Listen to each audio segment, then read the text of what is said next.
Watches and Wonders Geneva serves as the proving ground for the luxury industry's annual direction. For an aspirational buyer, the baseline expectation is a look at the next generation of accessible steel sports watches. Models like the Pepsi or Coke GMT are the standard targets. The 2026 show deviated from that pattern. Market leaders omitted new mainstream steel releases from their catalogs entirely.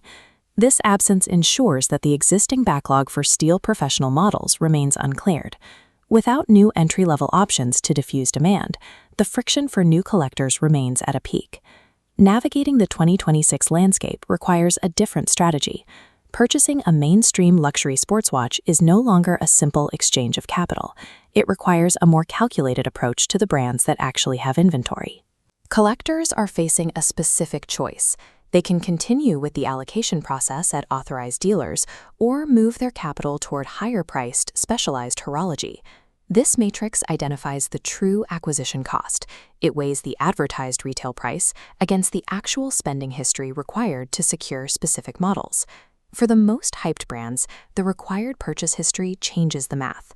A watch with a £50,000 MSRP carries a much higher burden when you factor in the years of preceding purchases. Contrast this with the Holy Trinity brands. The retail prices are higher at the start, but the entry cost is transparent. In 2026, the retail price on the tag is a secondary metric. Real prestige is measured by what your capital actually puts on your wrist. Rolex focused their 2026 strategy on off-catalog precious metal pieces, bypassing the more accessible steel lines collectors were waiting for. These off-catalog models are reserved for a specific tier of VIP clients. For a standard buyer, the barrier to entry is high.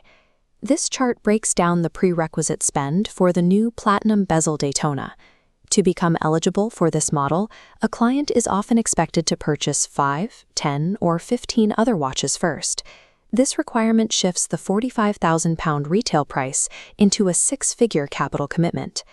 Then there is the 100-year Oyster Perpetual Jubilee dial, which utilizes a complex 10-stage manufacturing process to achieve its color depth. While it retails for £5,000, its scarcity at the dealer level drives an estimated £20,000 premium on the secondary market. Rolex has moved toward a model based on relational capital. The investment risk depends more on your dealer history than the watch's mechanical specifications. Patek Philippe holds a reputation for setting the standard in high horology, a legacy documented across their centuries of production.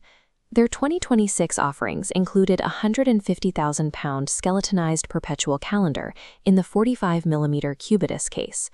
The dial design is heavily compressed, with the skeletonized elements and calendar complications sharing a small space. The actual time is obscured. That stands in contrast to the 40.1mm white gold Nautilus. At £75,000, it provides a much higher level of legibility and functional use. A £150,000 complication offers a poor return if the design sacrifices basic utility for mechanical complexity. Brands like Audemars Piguet and Vacheron Constantin remain grounded in the craftsmanship of the Vallée de Joux, where watchmaking was born from generational farming families.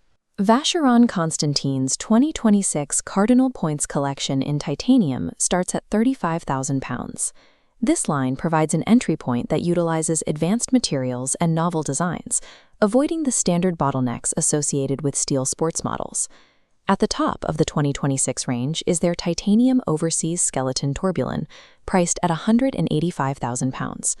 That price reflects a direct exchange for high-level mechanical finishing and engineering. High-end horological ROI exists when capital translates directly into world-class engineering. In these cases, your investment results in a tangible mechanical asset. This decision tree maps the 2026 market based on your specific capital. For the £30,000 to £40,000 range, the most efficient path avoids allocation games. Investing directly in accessible, high-quality pieces provides immediate value. Collectors with over £100,000 should look toward pure mechanical innovation for a more direct return on investment. The risk in 2026 is misaligning your budget with your goals. Status-driven spending on compromised complications often leads to a poor long-term result. The recent showcase at Watches and Wonders 2026 confirmed that the gap between entry-level luxury and high-end horology has officially widened. Success in this market requires making decisions based on technical merit rather than brand-driven marketing. In the 2026 market, prestige belongs to the buyer who aligns their capital with brands delivering tangible engineering today. Marketing promises of future access are secondary to the watch on your wrist.